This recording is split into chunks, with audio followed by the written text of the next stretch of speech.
I'm sitting here with Arthur, who I believe has a very interesting story to share with you. Arthur, would you be kind enough to describe your original problem? Well, my original problem, it started back in third grade, and I was totally socially phobic. I didn't want to have anything to do with anybody. I was afraid of all social interactions, and I just felt like I wanted to hide from everyone. Setting records for absences in schools, and I was afraid to go into the schools because I really didn't want to be near anybody. I was worried about what the people around me were thinking, and I was, worried about it. Then if I would be absent, I would be worried about when I came back into school, and I was just worried about everything having to do with other people and what they were thinking about me, and how I was being perceived by others, and I was so in my head, and I just let it control my life to the point where I would hide in my house and not go to school. What else was going on with you? You weren't going to school. Were you experiencing, was this just in your head? Were you experiencing any physical symptoms? I was having panic attacks. I felt like, my heart would race, and my hands would be sweaty all the time, and I would just feel, I would have this overall sense of nervousness and impending doom all the time, just permeating all through me all the time. Just the thought of going to school would give me, the clammy hands and just that nervous feeling that just overcomes me. What was your life like? So you weren't going to school. What were you doing? I was staying at home and just playing games by myself, and I spent a lot of time in my room, and I was just hiding from everything. I spent a lot of time by myself. I used a little later on. I ended up using the computers a little, but it's basically all by myself doing singular activities. Did you have any friends? Lonely. I really didn't have many friends back then. I had some friends through my relatives, but other than that, when I was really young, I had friends out on the block, but I kind of shied away from them, as I got deeper and deeper, and all these feelings just started to overcome me more. I really didn't have that many friends. So you didn't go to school. You had no friends. You were hanging out in your room. What kind of mood were you having? Oh, I was totally depressed. I mean, it's lonely. I mean, I felt like I was all alone in the world, and I felt like I was always going to be this way. I felt like there was never going to be any escape from this. It seemed like I felt like I was in an abyss. And there's somebody said, if somebody said to me, it'll get better later on, I'm like, it's not going to get better. I'm just going to, I'm going to be this way for the rest of my life, and it sucks. And you were how old when you were saying that to yourself? Oh, third grade, fourth grade. How old is that? I don't even know how old that was. However old I was, I remember third, fourth grade. What were your parents? What was your parents' reaction to this?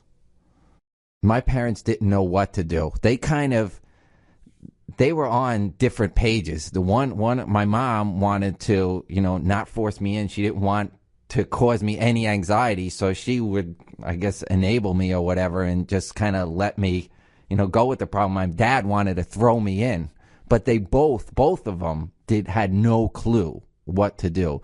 They just felt helpless themselves. Here's their kid. They want to help their kid out, and we don't know what to do. They would have done, if somebody said, this is the solution, they would have did it, but they had no clue how to, deal with this problem. But if I remember correctly, you didn't want to have much to do with therapy yourself, so somehow they did facilitate it, I think. Oh, yes. I believe me, that was just another thing that was going to cause me anxiety. I did not want to have anything to do with a therapist or anything. Anybody who was going to push me towards the thing I feared, I didn't want to have anything to do with. And I'm sure, any therapist would be looking out for my best interest, but, I didn't care. The fear and anxiety was too overwhelming for me to, take any steps. I was completely and utterly overcome. Where would you say you're at now? Right now, I'm totally cured. I feel, great about myself. I'm happy with my life, and, I don't have the anxieties. I'm a complete opposite. I'm I'm like the social butterfly type now. It went from one extreme to the complete other extreme. It's just amazing. Can you tell the people who are listening to this program, because you do have an extraordinary story, and you went from a very, very pervasively debilitating problem, and you didn't even want to get help. And you really are a gregarious, outgoing person, and you've kept this success going on for, boy, it's been 16, 17 years since I worked with you. How did you do it, Arthur? I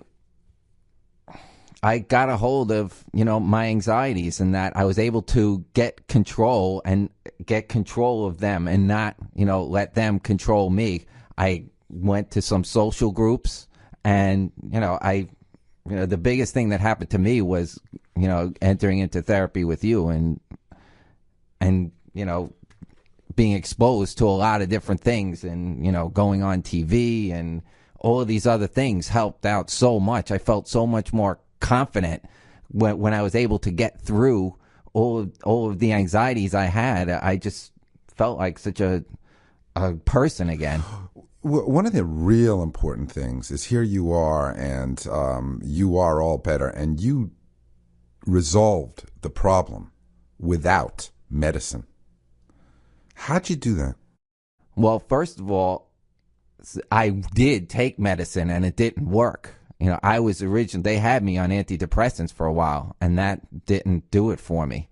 And, I'm so glad that I got taken off the medicine and was able to do it without that. I felt it was doing the biofeedback and being just put in social situations, being in groups and doing the therapy and doing all of these things in combination. I felt like really helped me, to get to where I am now. One of the most critical issues is I would imagine that way back then, it's been a long time since we were working, but when you weren't going to school, and when you were not socializing, and when you were controlled by panic and depression and all those things, you were controlled negatively by the issues of experiencing embarrassment and fear of rejection and humiliation. How did you change your headset? I feel more confident in myself, and I feel more, I believe more in what I think, and it doesn't necessarily, matter as much what other people think. All I used to care about is what other people thought of me. That was my whole self-image.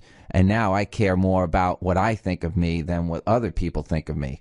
And, just basic tools wise, biofeedback and just exposure, being in the social situations where I was nurtured. Okay, but I got to bust your chops for a minute here, because, we talk about just exposure, and it's so hard for people with social anxiety to just expose themselves.